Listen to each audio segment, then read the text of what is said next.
Connu pour son festival de la bande dessinée, notre voyage commence en gare d'Angoulême, afin de rejoindre l'aéroport de Paris-Charles de Gaulle, communément appelé aéroport de Roissy. Là nous voyagerons avec un Airbus A380 d'Emirates, à destination de Dubaï, où nous ferons escale, avant de repartir pour Colombo, la capitale du Sri Lanka.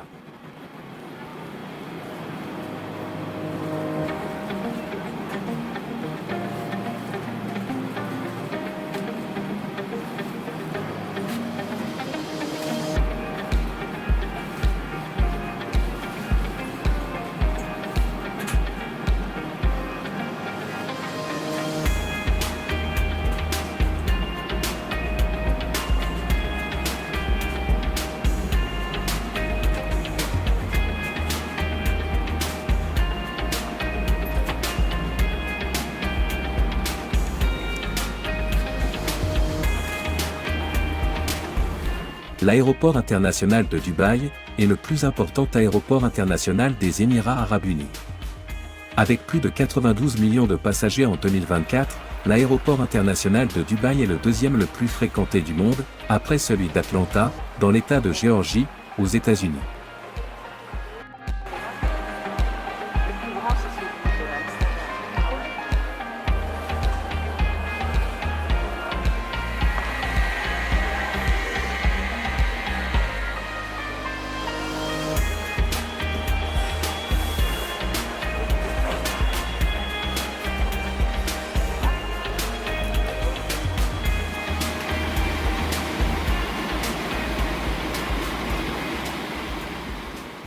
Située à une cinquantaine de kilomètres au sud-est de l'Inde, l'île est baignée par l'océan Indien.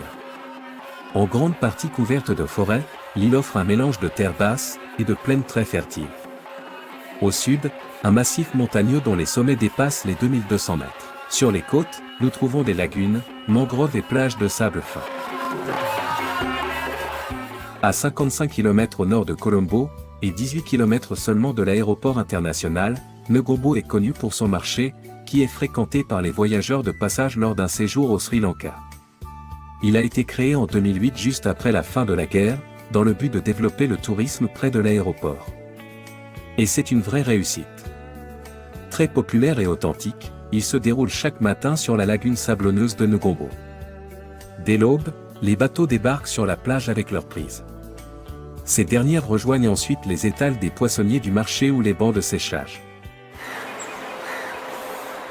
À Negombo, on trouve probablement la plus belle église chrétienne de tout le Sri Lanka. Cette église est imposante avec ses tours et ses statues plantées sur les angles des tours. Le marais de Muturajawela est la plus grande zone humide saline du pays, qui s'étend sur 6000 hectares de terre. On peut y voir des varans, des cormorans, des hérons, martins pêcheurs ou des chauves-souris géantes. Les deux côtés du canal sont recouverts de mangroves denses. Cette visite mélange harmonieusement éducation et aventure, ce qui en fait un must absolu pour les amoureux de la nature.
C'est la fin de la journée, et nous prenons maintenant la direction de notre hôtel, le Pegasus Reef qui est situé à Andala.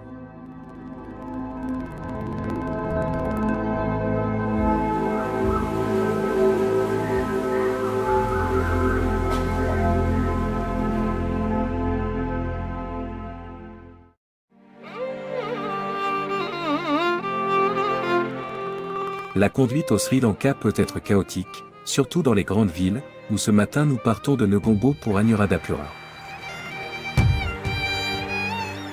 Sur le bord de la route, un arrêt s'impose pour voir. Le temple de Muneeswara est considéré comme le plus ancien temple hindou, dédié au seigneur Shiva au Sri Lanka. Situé à 83 km au nord de Colombo, Shilo est une ville de province de près de 25 000 habitants, à laquelle l'absence quasi totale de touristes confère une authenticité fort appréciable. Shilo est une ville de bord de mer dont le nom signifie pêche aux perles. Elle abrite un important marché aux poissons qui est aussi populaire que celui de Negombo, qui mérite d'être visité tôt le matin pour bien profiter de l'ambiance typique. Le bâtiment est installé en bordure de plage, sur laquelle les petits bateaux accostent pour décharger leur prise du jour. Le temple Muneeswaram est dédié à Shiva. Ce haut lieu de culte hindouiste possède de beaux vestiges datant du XIVe siècle et mérite une visite pour son ambiance chargée de mystère. Le temple existerait depuis l'an 1000 et il rassemble la minorité hindoue de la région.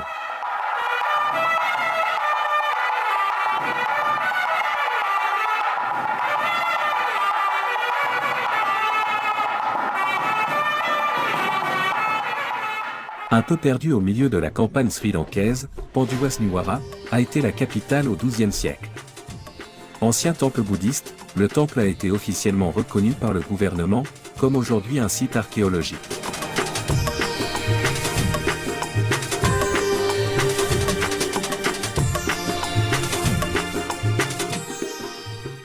Le temple de Yapaiwa est une ancienne forteresse mais également aussi une ancienne capitale. Plus connu pour son escalier en pierre, cet édifice est clairement ce que l'on vient voir ici. Tout en pierre et bien raide, il donne sur une belle façade qui donne sur les ruines de l'ancien temple de Ladan. En haut de l'escalier, on a une belle vue sur le parc. Il est près de 18 h, et nous roulons maintenant vers notre lieu d'hébergement du soir, l'Héritage Hotel, qui est situé à Anuradhapura.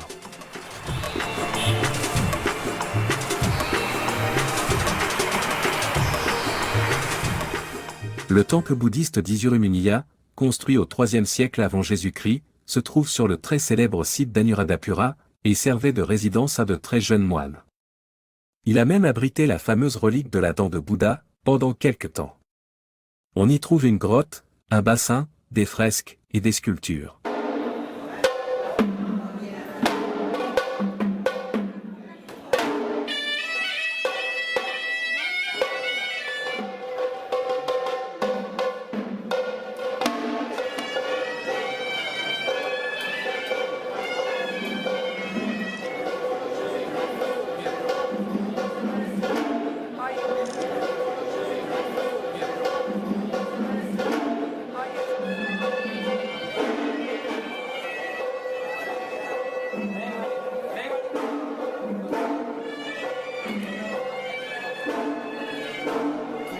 Quand on voyage au Sri Lanka, et que l'on passe par le triangle culturel, le site d'Anuradhapura est l'un des plus riches à visiter. L'arbre Bodhi au Sri Lanka, également appelé Sri Mahabodhi, ou tout simplement Bo pour son petit surnom, est considéré comme l'un des plus vieux arbres du monde. Cet arbre est un figuier dit religiosa, ou pipal, qui mesure environ 30 mètres de haut. C'est sous cette variété d'arbres, en Inde, que le prince Siddhartha a atteint l'illumination, et est devenu le Bouddha que nous connaissons tous. Et selon la légende, avant d'atteindre l'éveil, le prince aurait fait pousser cet arbre en une seule nuit, grâce à la méditation.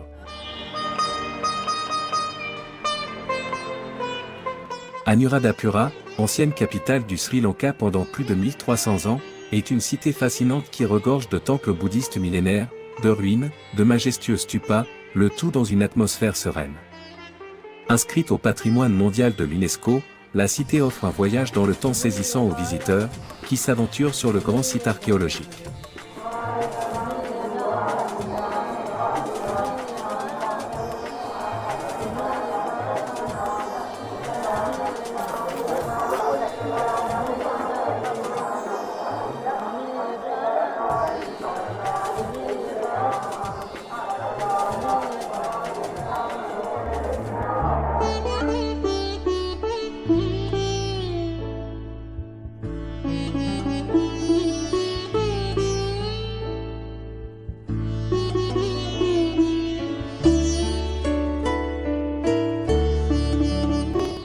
nous reste pour cet après-midi près de 200 km à parcourir, et pas moins de 3 heures de route pour rejoindre la ville de Jaffna, située dans le nord de l'île, point de chute de notre journée.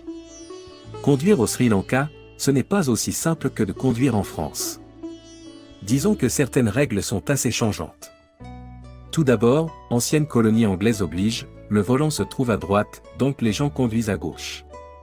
Sur une route, vous vous retrouverez très régulièrement nez à nez avec une moto en face, une voiture, un bus, car les règles pour doubler sont assez anarchiques. Le klaxon est roi, c'est lui qui régit la route. La péninsule de Jaffna est une région située tout au nord de l'île, qui est quasiment désertée par les touristes. Elle offre pourtant de quoi émerveiller les voyageurs avec son atmosphère magique et ses superbes paysages. Considéré comme le berceau et le centre de la culture tamoule, qui, après 25 ans de guerre civile, s'épanouit enfin en territoire sri-lankais. L'hôtel de ville, détruite pendant la guerre, devrait être reconstruite. Jaffna, une merveille culturelle nichée dans le nord du Sri Lanka, est une ville qui séduit, par son charme unique et son histoire fascinante. Située sur la péninsule de Jaffna, cette destination captivante est depuis longtemps considérée comme un centre culturel pour la communauté tamoule. Jaffna a su préserver son riche patrimoine à travers les âges, offrant aux visiteurs une expérience authentique et immersive. Des temples hindous majestueux aux traditions préservées, en passant par ses magnifiques paysages côtiers, Jaffna promet aux voyageurs une aventure inoubliable à la découverte de l'essence même du Sri Lanka.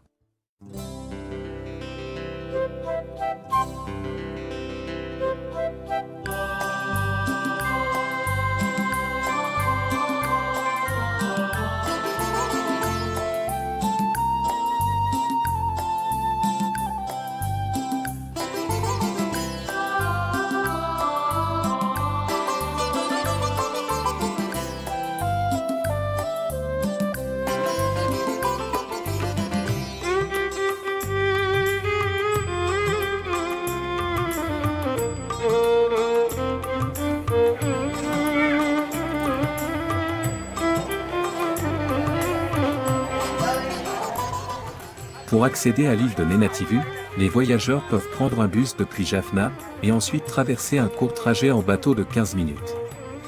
Cette petite escapade maritime offre déjà un avant-goût de l'ambiance paisible de l'île.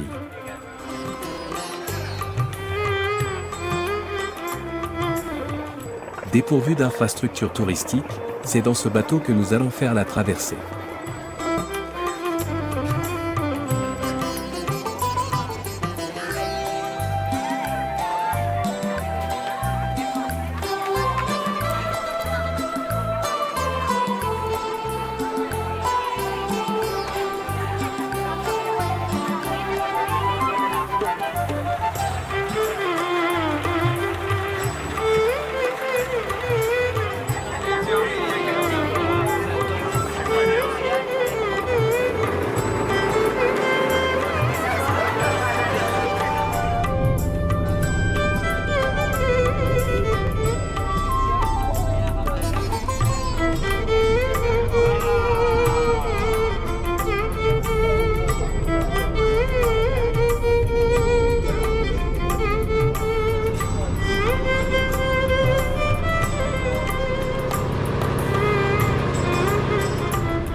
Avec environ 2500 habitants, Nenativu est incontestablement l'île à visiter. Outre la beauté du paysage, elle abrite deux temples célèbres, Nagapushani Amman Kovil, pour les hindous, et Nagadipa Vihara, pour les bouddhistes. Tous deux sont facilement identifiables depuis la mer, car situés en bordure de plage, au point de départ et d'arrivée de la navette.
L'industrie textile est un secteur essentiel de l'économie sri-lankaise et un des plus grands employeurs du pays.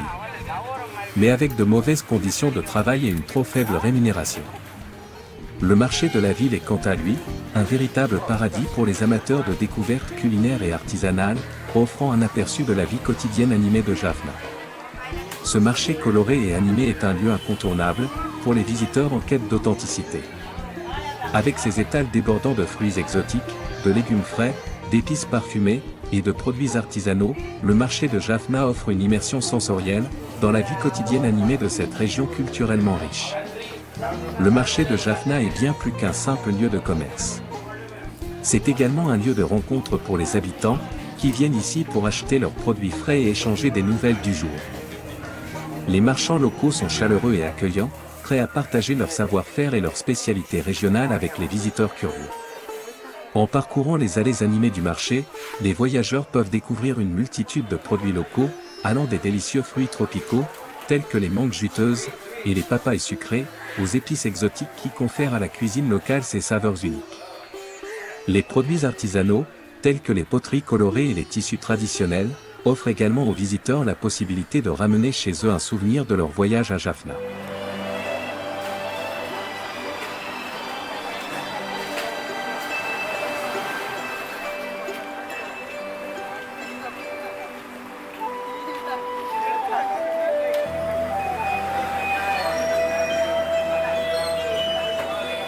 Au Sri Lanka, les magasins d'alcool se situent derrière des grilles, et il n'y a pas de libre-service.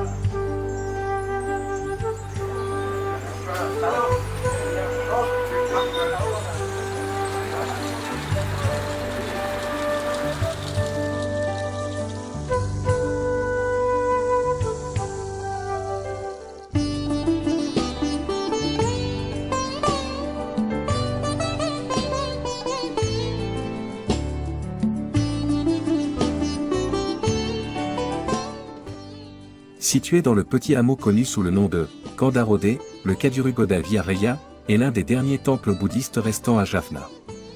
Déclaré site archéologique important au Sri Lanka, le temple est entretenu par l'armée sri-lankaise.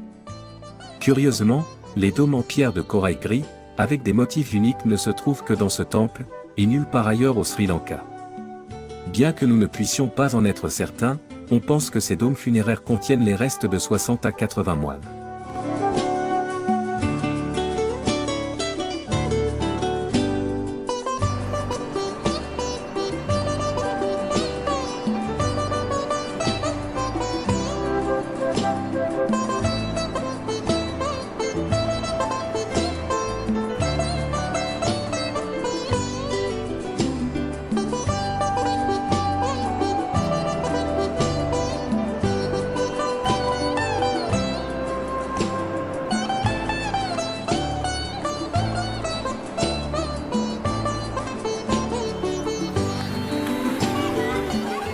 Les sources chaudes de Kirimalé sont une source naturelle, située sur la côte nord de Jaffna. L'eau a des propriétés curatives, car elle s'écoule à travers les fissures des roches carbonatées. Bénéfique sur le plan thérapeutique pour le corps humain, l'eau a des vertus pour le soin des maladies de la peau. Situé au nord de l'île, le temple de Naguleswaram, aussi nommé temple de Kirimalé, du nom de sa localisation, est un temple hindouiste réputé dédié au dieu Shiva. Au cap Sakoté, un monument indique que l'on se trouve au point le plus septentrional du Sri Lanka. Petit port de pêche vacant à l'ombre de son phare, Point Pedro a été particulièrement affecté par le tsunami de 2004, dont les cicatrices s'ajoutent à celles de la guerre civile. Malgré tout, la vie a repris son cours, le poisson est mis à sécher à même la route qui longe la plage, sur laquelle s'alignent les barques.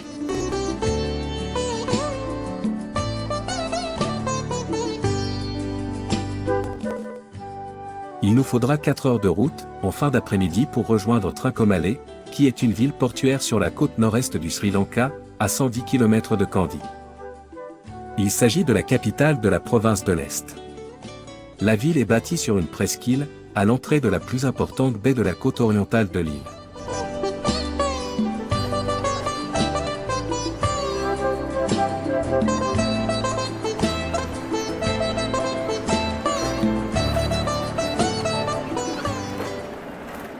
on est arrivé à l'hôtel.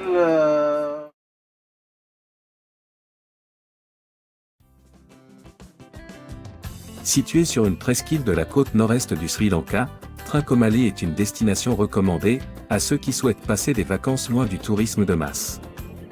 Réputée pour ses magnifiques plages presque désertes, cette ville portuaire nichée au milieu d'une forêt tropicale possède un charme authentique et unique.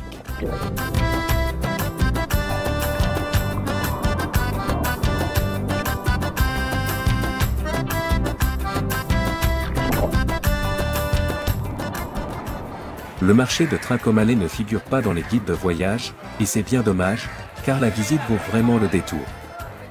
Situé dans le centre-ville, il offre l'occasion de découvrir l'incroyable diversité des produits du Sri Lanka. Chaque étal réserve son lot de produits exotiques d'une variété impressionnante. On trouve évidemment tous les ingrédients que les Sri Lankais utilisent pour préparer leur fameux rice and curry. Dans ce marché couvert à l'abri du soleil, rien n'a vraiment changé depuis des siècles. La pesée des aliments s'effectue encore avec des balances à poids.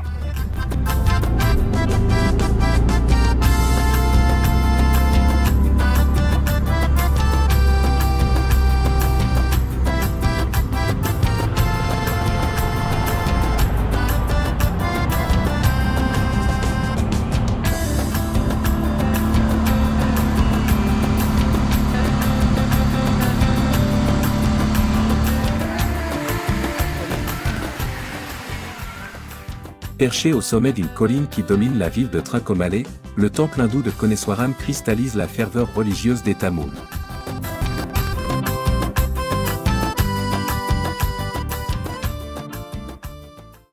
Situé en plein centre-ville, le temple Rajamahaviraja est dédié à Kali, il était connu sous le nom de Gokana dans les temps anciens.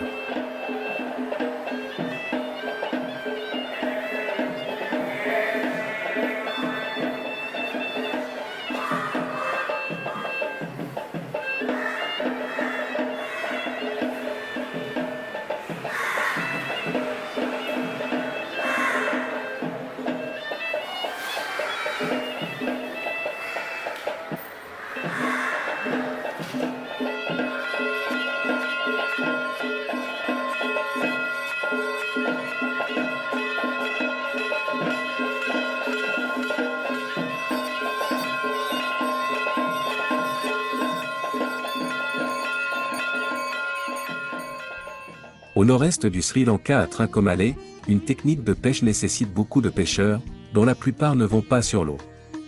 Ainsi, dans une petite chaloupe en fibre de verre d'environ 6 mètres de long, 3 hommes partent vers le large à environ 1 km en laissant l'extrémité d'un câble qui retient le filet, sur le bord de la plage. Ils reviennent ensuite vers la plage tout en continuant à dérouler le filet, qui forme alors un U, assez évasé. Des équipes de 7 à 8 hommes de chaque côté se mettent alors à tirer sur le filet d'un pas cadencé. Les 3 hommes de la chaloupe retournent au large, 2 d'entre eux sautent à l'eau afin de surveiller que le filet demeure, bien tendu et ouvert, alors que le 3e, debout dans la chaloupe se place au centre du U, et indique aux tireurs sur la plage d'accélérer ou de ralentir d'un côté ou de l'autre pour que le U soit bien droit. En tout, une vingtaine d'hommes travaillent un peu plus d'une heure dans une espèce de chorégraphie plutôt lente, mais constante et où tout le monde a l'air de savoir exactement ce qu'il a à faire. Une fois que le filet est ramené sur la plage, il faut répartir les poissons dans des paniers, les rincer dans la mer, pour ensuite les livrer chez les clients au marché et au restaurant du coin. Enfin il faut réparer les filets, enrouler tout ça dans la chaloupe, et recommencer. Et ce à plusieurs reprises dans une même journée, tous les jours. L'histoire ne dit pas combien sont payés ces pêcheurs qui travaillent vraiment dur, mais certainement bien en deçà de notre salaire minimum.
École maternelle de Minoria.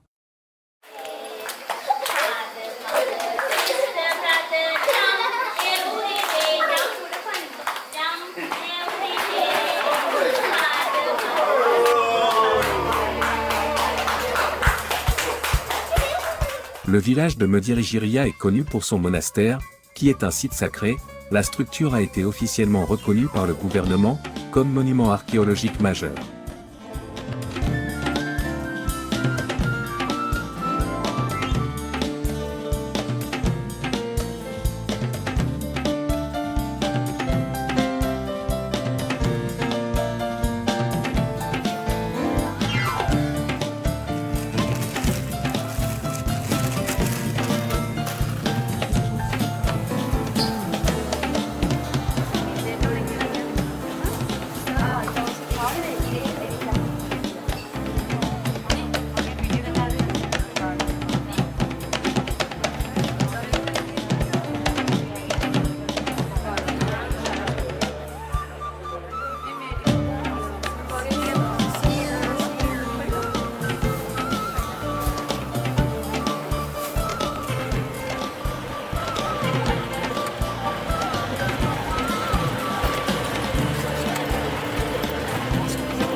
En fin de journée, nous avons rejoint le petit village d'Iriwaduna pour une balade en pirogue sur le lac qui porte son nom.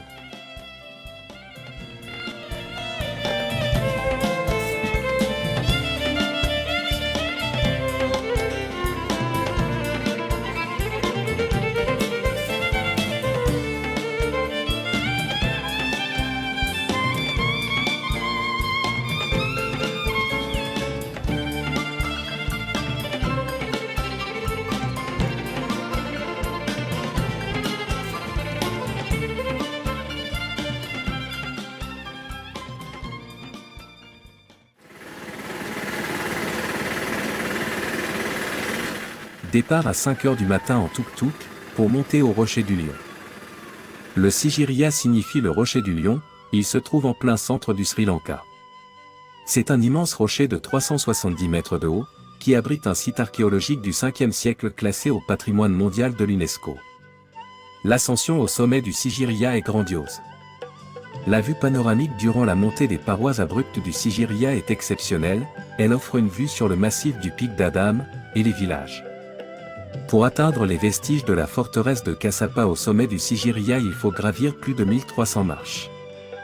Du palais du 5e siècle, il ne reste aujourd'hui que les pattes du lion et quelques fondations, envahies par les singes. Sigiriya fut pendant plusieurs années la capitale du Lanka. Le terme Lanka est l'ancien nom de l'île, on y a rajouté Sri par la suite, signifiant resplendissant. L'ascension progressive, les flancs abrupts et le sommet plat ont offert un canevas unique pour la création d'une forteresse et d'un palais hors du commun. Sigiriya a une longue histoire passionnante, à laquelle on doit le caractère exceptionnel de ce site. Son histoire remonte à plusieurs siècles, et le site a joué un rôle important dans le développement culturel et politique de l'île. Devenu roi d'Anuradhapura, Kassapa a choisi ce rocher, site imposant et imprenable, pour y construire sa forteresse au sommet. Kassapa, qui était ambitieux, a réussi à approvisionner en eau le sommet de Sigiriya, grâce à des travaux souterrains. La construction de Sigiriya fut un exploit d'ingénierie remarquable pour l'époque. Les artisans ont sculpté des escaliers et des passages dans la roche, et érigé des murs de défense. La forteresse était également entourée de jardins luxuriants, de bassins d'eau, de fontaines et de terrasses.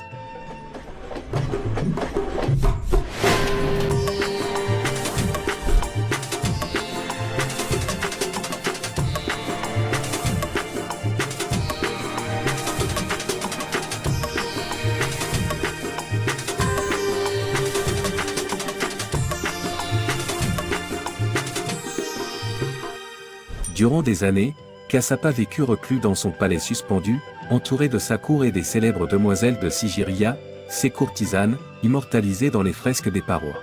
Aujourd'hui, Sigiriya est classé au patrimoine mondial de l'UNESCO, sous le nom de ville ancienne de Sigiriya, et attire des visiteurs du monde entier.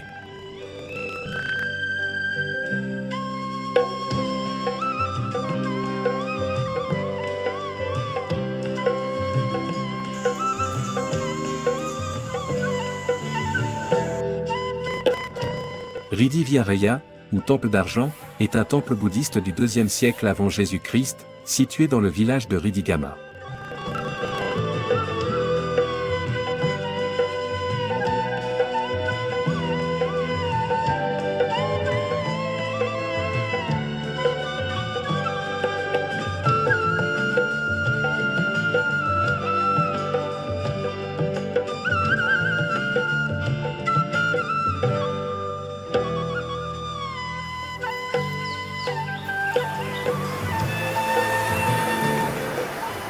Notre séjour se termine, dernière fin de journée, avant de reprendre cette nuit notre avion pour Roissy-Charles de Gaulle via Dubaï.